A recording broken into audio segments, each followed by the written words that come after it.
This is CBC Vancouver News.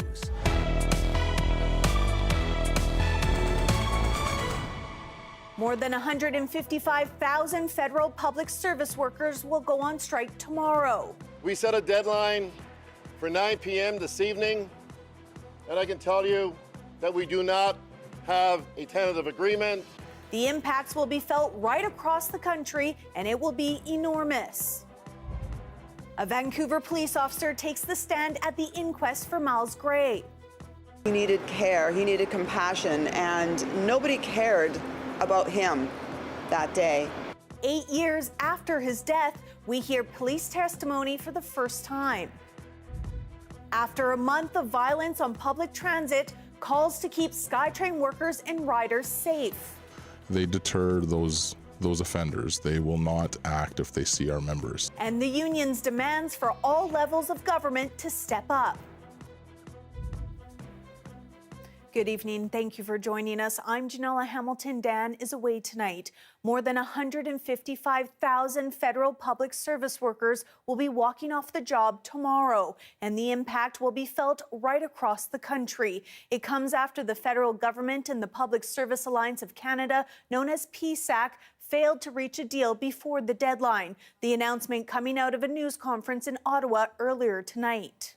We set a deadline for 9 p.m. this evening, and I can tell you that we do not have a tentative agreement. The strike will affect everything from tax refunds to immigration appointments. Workers from more than 20 departments and agencies will be walking off the job, including 35,000 Canada Revenue Agency workers. The union says workers are prepared to strike for as long as it takes. Wage increases has been the key issue at the bargaining table. Workers are also pushing for more flexibility when it comes to remote work options. The union says starting tomorrow, 250 picket lines will be set up across the country. 8 years later, the police officers involved in the death of Miles Gray are speaking publicly. The first of several Vancouver police officers took the stand today at the inquest into Gray's death. As Belle Puri reports, the 33-year-old died after a violent confrontation following a 911 call. 8 years after Vancouver police were called to South Vancouver, little has been said about the death of Miles Gray. My goal is to bring out as many facts as exist so that the family can understand what happened. Today, a coroner's inquest heard testimony from the first officer who answered that day's 911 call. The report was of a man causing a disturbance outside a home in the 3600 block of Southeast Marine Drive. Constable Hardeep Sahota says the man's body language quickly made her feel afraid. As the situation escalated and backup arrived, Sahota says on a scale of 1 to 10, her fear was a 10. The man was not complying to verbal commands. Earlier, the resident at the home described what happened. Songul Reza told the coroner's inquest that she was outside watering plants at her co-op when she felt a tug on the hose. She turned around and saw a young man who was shirtless who pulled the hose away from her and turned the water on her. She said she was yelling and screaming and asking him to stop, and then she ran and turned the tap off. By that time, her son came out as well. He called police. Mohammed Reza testified the man was wearing socks but had his boots in his hands. He was walking in circles, yelling and swearing, and appeared to be intoxicated. At times he was kneeling and hitting himself in the head. Eventually, the man walked down the street and around the corner. Police followed. It was difficult to hear that he wasn't met with compassion and care. It's obvious to see the man, he was in obvious mental distress. He needed care, he needed compassion, and nobody cared about him that day. Gray's injuries were so massive, an autopsy failed to determine exactly what killed him. Since his death, police have failed to cooperate with independent investigations into the incident.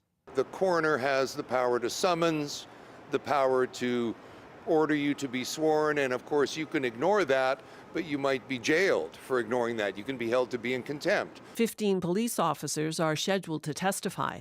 Belle Puri, CBC News, Burnaby. The union representing SkyTrain workers is calling on all levels of government to come up with a plan to keep riders and workers safe. This comes after a month of high-profile violence on public transit in the Lower Mainland.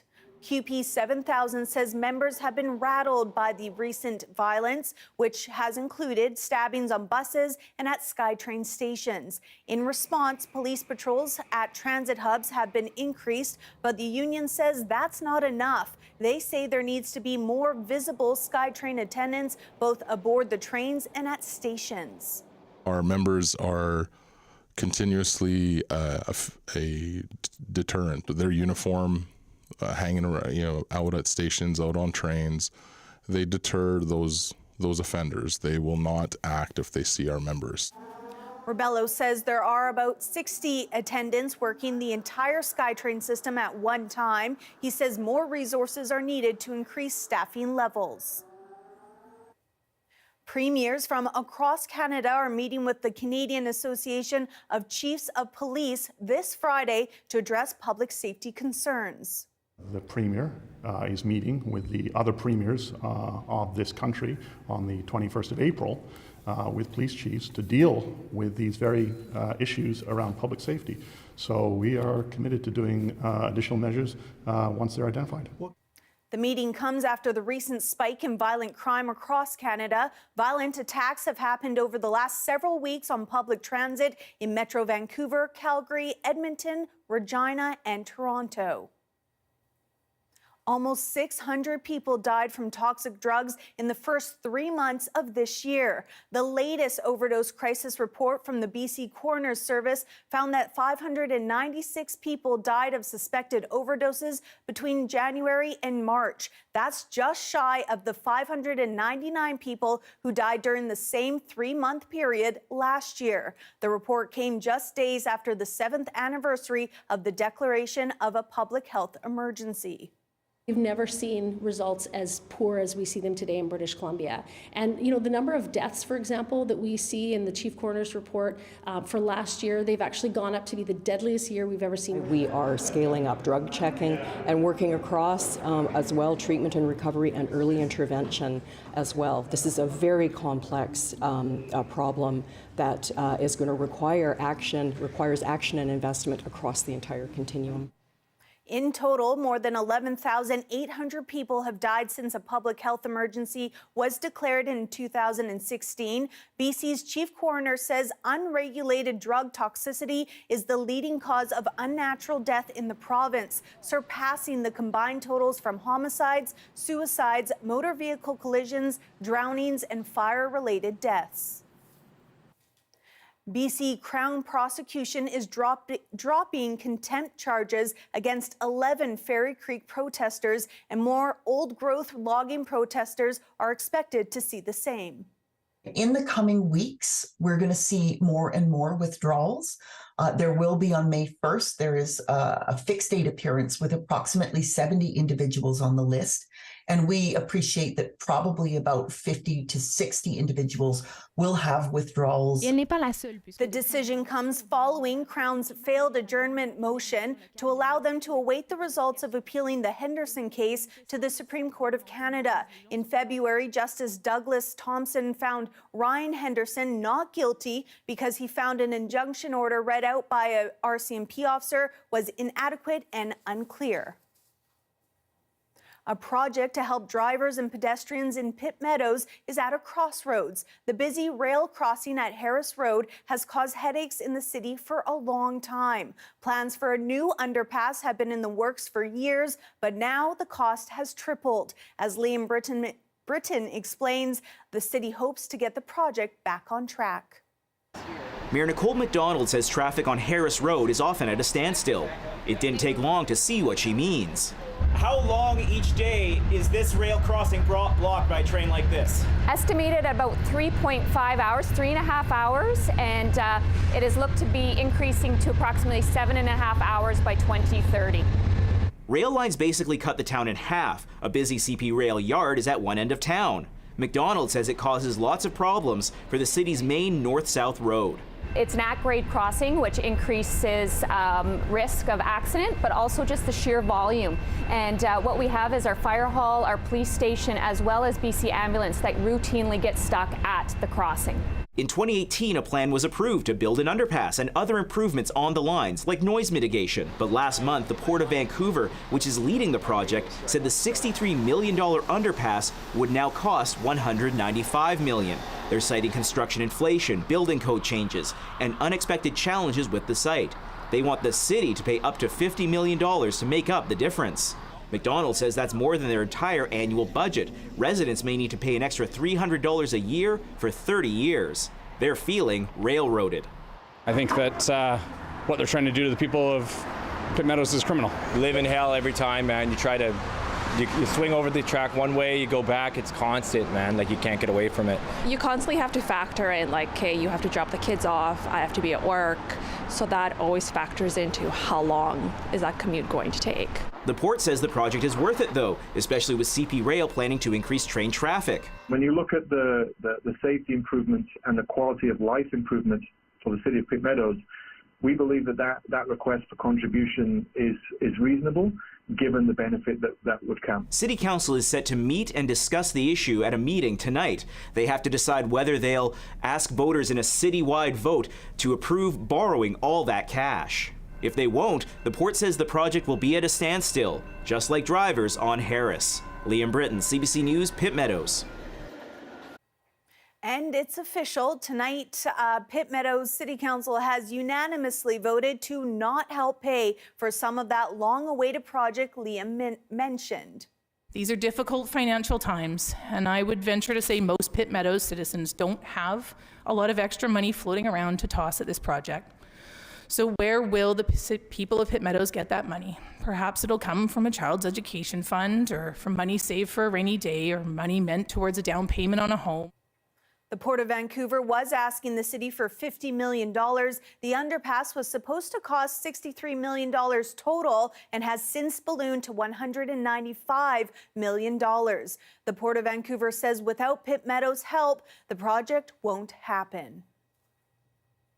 A historic commercial fishing harbor in Canada is becoming increasingly dangerous for boaters trying to get in and out. The province and the city of Richmond have pledged millions of dollars to dredge the Steveston Channel, which has become more shallow over the years. Our John Hernandez explains why their commitment won't go far enough and who fishermen are calling on to step up. It's a major navigation hazard having this filled in the way that it is. Skipper Alan Marsden has no shortage of horror stories from these shallow waters. 2 years ago, I came really close to having a major collision right here at the entrance of the harbor. There was a boat that had already dried out, and I wasn't aware of it. The spot that we had trouble with was right between the light there, the entrance coming in. Subsurface dangers that have only compounded since. Even at high tide, you're pretty much scraping bottom on the way coming in. Calls to dredge the Steveston Channel have mounted over the better part of a decade, piling up much like the logs and sediment on the channel floor each time it rains. Access to Steveston Harbor through Cannery Channel has actually become a crisis. In February, during our herring fishery, we had several seine boats run aground just right there at the entrance of our channel. They were sitting on bottom for more than 4 hours. On Monday, a commitment from the province, the City of Richmond, and the nonprofit Harbour Authority to each chip in just over $2 million to dredge these waters. But that still leaves them about $2 million short, with one key player noticeably absent from the table.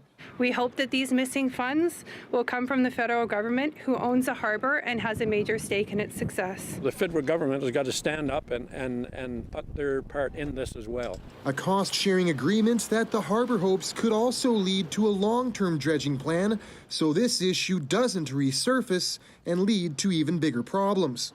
This is not just, seafood can't get in. Fishermen could run aground. Like, lives are at stake. There's fuel on board these vessels. A tank could rupture. The harbour says talks are ongoing with the DFO as the health of this world-renowned channel slowly sinks. John Hernandez, CBC News, Richmond. I know food prices are top of mind these days. President's Choice may be looking for a new pitchman. Galen Weston is out as CEO of Loblaw. What it means for shoppers. That story's coming up next.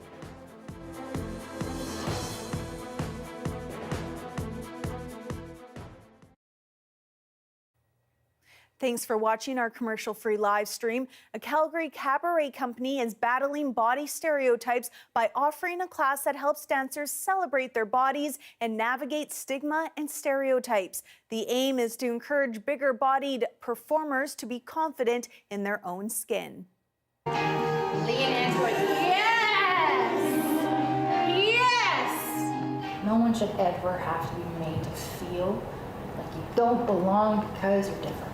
This world isn't tailored towards diverse people. It's tailored towards a norm or a stereotype, and this class is tailored towards bigger bodies.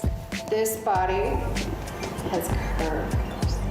This is the first time we're doing this. So my official stage name, for those who don't know, is Manhattan Wild. Come on in. But that would be really awesome. I got room. There's this misconception, I think, about burlesque. I don't think I even understood it getting into it when I first started.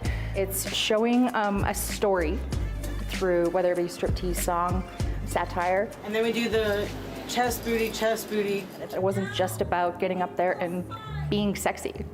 It's so much more than that.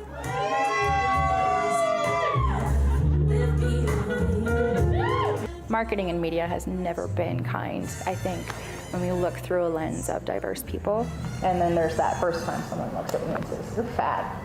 In this class, I want to give people a safe space to be themselves, to unpack some of those stigmas that we have in ourselves, things that we learn from society, social media. You are so beautiful for a big girl. Oh my God. Oh. Wow, you are so brave. Yeah. I have no idea your body could move like that. And it's nice to see a real woman on stage for a change. That one I hate the most. Accessibility is number one, whether it be bigger bodies or even disabled bodies or even people of color. How we can make more accessible spaces to diverse bodies out there for the stage. Doing it alone is not easy, you know, and that's what burlesque is about, is really here, especially in Calgary. We have such a strong, dynamic community to lean into. Now we're getting somewhere. Holy shit. Thank you. Okay. I was very shy when I started burlesque, and I would not be the person I am today without this community to show me what I'm capable of, to support me, and to help me in that growth. In growth, there's joy and comfort and peace. And so if I can put myself on a stage and me just existing on a stage in a fat body joyfully, if that challenges people, then I'm happy. That's what I want to do. I want people to go, oh, what is this? Oh, but I kind of like it. That's what I want. I want them to leave here and have that confidence of being like, hey, I can do that. I'm gonna go, I'm gonna costume, I'm gonna reach out, I'm gonna keep building within this community, and I'm gonna keep going. I'm not gonna get discouraged, and have the confidence to do that. Excellent.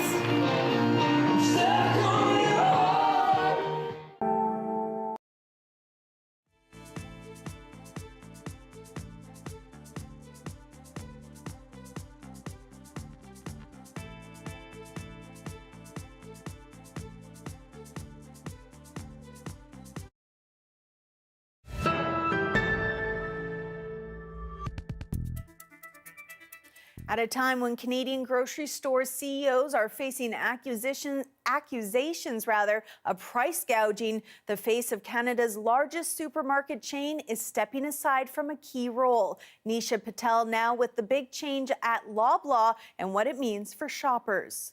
PC Gourmet Coffee. The face of the President's Choice brand is President No More.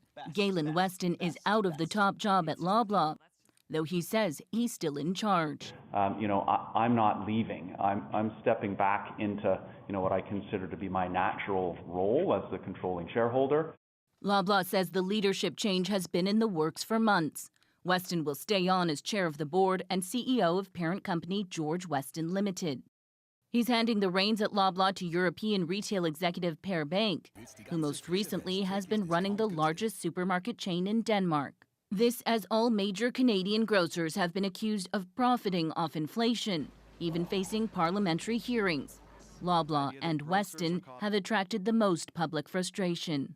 People working high up at Loblaws are greedy. Galen Weston is a billionaire. While most billionaires don't know what the price of bread and eggs are, Galen Weston definitely does because he's overcharging us for them. I know food prices are top of mind these days. And when Loblaw raised Weston's pay by more than $1 million a few weeks ago, the move made headlines across the country. The reality is that people are just feeling a little bit tired of hearing the value message coming from Galen when he doesn't feel relatable. Hundreds of new items. Loblaw wouldn't confirm if Weston will still show up in ads, but this expert says staying out of the spotlight makes sense. We should keep in mind this is a family-owned business, and Galen's still going to be the power behind the throne. Though he points out the change in the corner office will make little difference at the checkout. It doesn't help consumers when it comes to their pocketbooks and the high price of groceries. Experts say the 5 big grocery stores control 80% of the market in Canada. Some suggest relief from soaring food prices will only come with greater competition. Nisha Patel, CBC News, Toronto. Here we have a live shot of the Port of Vancouver all lit up at night. Johanna will have your full forecast coming up next.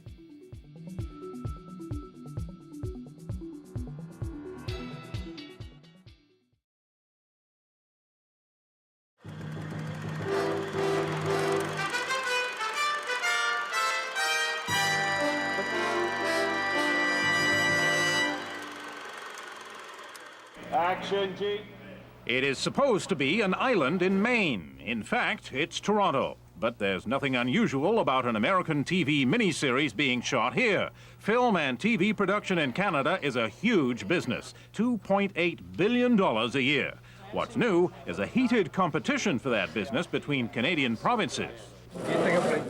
Cut to Los Angeles and the Beverly Hills Hotel, where Premier Glenn Clark of British Columbia has been schmoozing the Hollywood studios this week, trying to win a starring role for BC.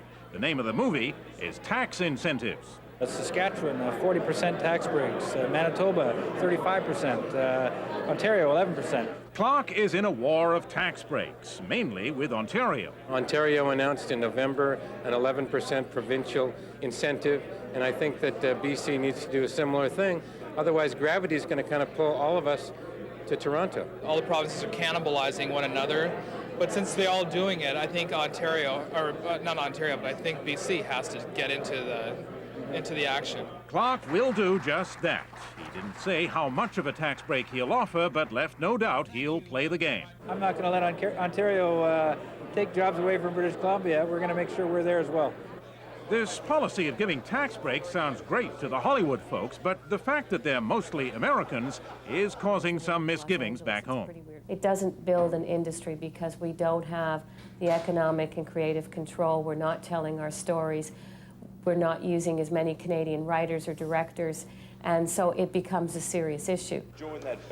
On the other hand, American productions mean lots of work for Canadian technical crews, and they're not complaining. Without the Americans, I don't know, maybe I'm laying bricks or doing something else. You know, I'm not operating a camera on, major motion pictures. It's almost all of the work I get right now, and has been for about 4 or 5 years. There are tens of thousands of jobs at stake. In fact, half of Vancouver seemed to go into mourning this week when The X-Files, a hit series that's been shooting here for 5 years, shot its last scene in Vancouver. The truth is out there, and it's not about taxes. The show's leaving because one of the stars doesn't like the rain, and he wants to be with his wife in L.A. But the loss of the show is a real blow. Well, as a Canadian, I'm sad the show's moving. There's no question. I would rather it stayed here, and it's certainly a loss to Canadian actors, but there will be lots of other opportunities. Indeed, there will be opportunities, especially if the tax breaks keep coming and the Canadian dollar stays down.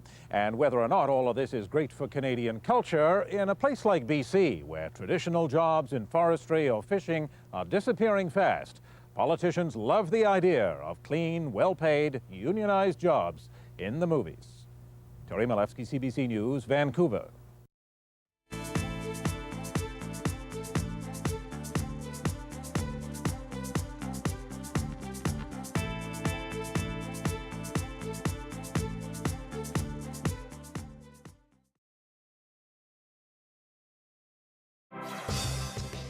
Hi, I'm Amy Bell, and here's what's in your CBC Vancouver inbox. The Doxa Documentary Film Festival returns May 4th to 14th. Enjoy thoughtful and engaging documentaries, special presentations, industry events, and more. Get your tickets at doxafestival.ca and get inspired by the magic, power, and beauty of choral singing as over 200 voices join and soar through the air at the Corleone's Van Man Summit concert on May 13th. For tickets, visit corleone.org. The weather update is brought to you by Direct Buy Furnace, installing the most reliable heating and cooling brand. It's hard to stop a train.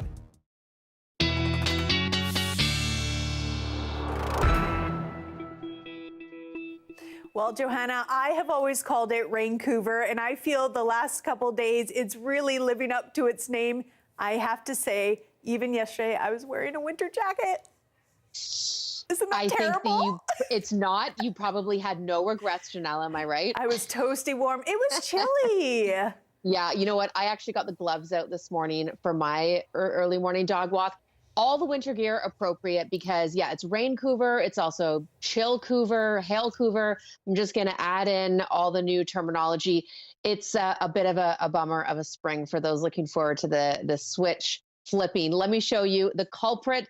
It's that spinning low off the coast. It's a cold, low pressure system. And this really has been our story. These Alaska lows sink down and then just hang out off the coast, spinning in these bands of rain, snow. Yes, we saw snow down around 300 meters. Campbell River got hit hard this morning, and thunderstorms. This is a look at early evening hours, and you can see those lightning strikes right across the interior, as well as that wet snow, which will once again fall to about 300 meters tonight.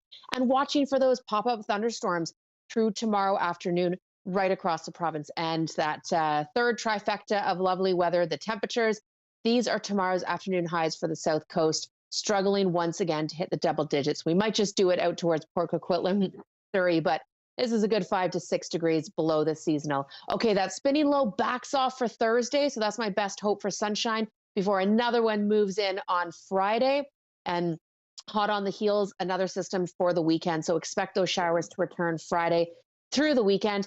Getting some sunshine tomorrow in the interior, but have to keep that risk for a pop-up thunderstorm in place. Again, almost everyone, including Prince Rupert. We've got less of a risk tomorrow across the South Coast, hoping for that sunshine on Thursday. That's our best bet. Back down to a 9 with that next system on Friday. It's a wet start to the weekend. Hoping things maybe get sunnier for the back end of the weekend. And look, there, I found 115 degrees, Janella, in our 7-day forecast. That's we will keep those sunny, positive thoughts in our minds. Johanna, thank you so much for breaking all that down for us. You're welcome. Finally, tonight, we continue our coverage of Sikh Heritage Month, bringing you a story of a Surrey therapist who says she often questioned if she was a good or bad Sikh, largely because of her complicated relationship with her hair. I was one of the only kids with like a really long braid.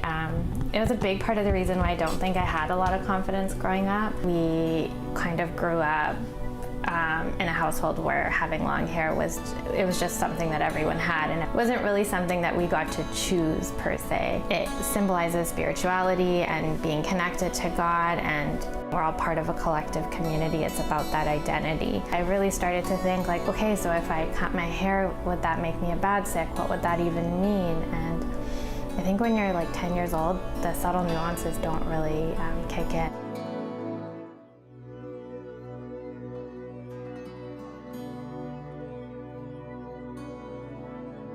I was really struggling with this idea of good and bad Sikh, and I felt like I should just choose a side, right? Like I should just keep my hair. There was something so freeing about it. I was simultaneously happy but also ashamed, like why was hair the thing holding me back? But I think not having a choice was a part of it, and how much I really hated like the questions and like, you know, kids can be cruel. I think it took a long time, probably until I was in university, where I was able to reconcile myself with the fact that like my hair didn't have anything to do with how good or bad I was. It's based on my values. It doesn't mean you have to look a certain way or act a certain way. It's all about who you are on the inside. That is your late news for this Tuesday. Thank you so much for watching. For news anytime, visit our website, cbc.ca/BC. Your next local news is on the early edition on CBC Radio 1. That starts tomorrow morning at 5 a.m. Have a great night.